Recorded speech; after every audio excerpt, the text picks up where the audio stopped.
नमस्कार मित्रों, एक साधु बाबा थे। उनका न कोई आश्रम था, न धर्मशाला, न कोई ठिकाना था। जहाँ रात होती वहीं ठहर जाते और भिक्षा में जो भी मिलता उसी से भगवान का भोग लगाते। वृंदावन की दो गोपियां जिन्होंने कभी भगवान के दर्शन नहीं किए, न कभी मंदिर गईं, प्रातः दही मक्खन गागर में भर भर कर ले जाती, बेचती और अपनी गृहस्थी में मगन रहती। दोनों गोपियों ने यह सुन रखा था कि साधु संतों के पास झोली में भगवान रहते हैं। एक दिन दोनों अपना दही बेचकर यमुना के निकट आईं। वहां देखा कि एक साधु अपनी झोली रखकर संध्या वंदन हेतु स्नान करने गए हैं। झोली एक वृक्ष के नीचे रखी है। उनकी झोली में भगवान हैं। भगवान कैसे हैं?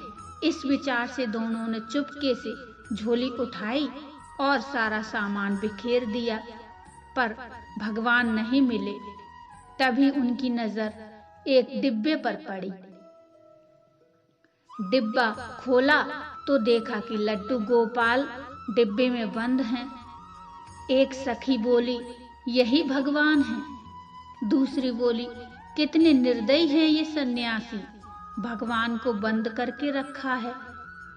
पहली सखी बोली, देखो बेचारे भगवान के हाथ पैर सब टेढ़े हो गए हैं।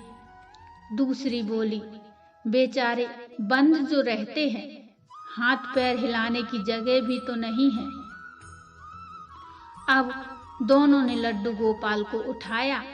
बोली, भगवान जी अब परेशान ना हो, अपने हाथ पैर सीधे कर लो और हम दही खिलाते हैं, खा लो, भूखे भी होंगे।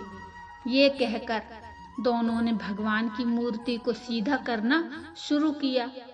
भगवान को भी उनकी सरलता पर आनंद आ रहा था। वह भी मुस्कुरा रहे थे। जब वे थक गईं, लेकिन हारी नहीं, तो भगवान को हारना पड़ा। लड्डू गोपाल की मूर्ति सीधी हो गई। भगवान सीधे खड़े हो गए। दोनों ने भगवान को नहलाया और दही खिलाया। फिर बोली, अब लेटो, आराम करो।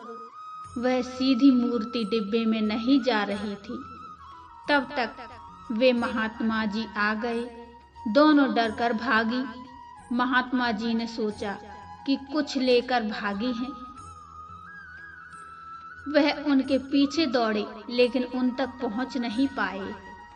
लौटकर झोली देखी तो होश उड़ गए। भगवान लड्डू गोपाल खड़े हंस रहे थे। महात्मा जी सारी बात समझ गए।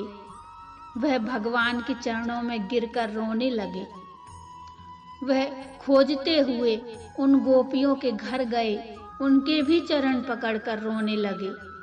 धन्य हो तुम दोनों, आज तुम्हारे कारण भगवान के दर्शन हो गए। मैं जीवन भर संग लिए घूमता रहा, पर सरल नहीं बन पाया। मित्रों, कथा भाव नवधा भक्ति में सरल भक्ति महत्वपूर्ण है। भगवान भाव और सरलता पर ही रीझते हैं। हम जीवन में सरलता नहीं ला पाते, यही हमारी विडंबना है। मित्रों, ये कहानी साथियों, यदि आप भी लड्डू गोपाल की सेवा करते हैं या उनके भक्त हैं, तो कमेंट में जय श्री कृष्णा, जय बाल गोपाल जरूर लिखिए। बहुत ही भक्तिमय है और इसे सुनकर हमारे मन में भी भक्ति की ऊर्जा जागृत होती है। मित्रों, ये कहानी आपको कैसी लगी, कृपया मुझे कमेंट में ज़रूर बताइए। और कहानी यदि अच्छी लगी हो तो लाइक कर दीजिए और चैनल को भी सब्सक्राइब कर लीजिए। तो मिलते हैं एक और नई भक्ति में कहानी लेकर। तब तक के लिए जय जय श्री राधे।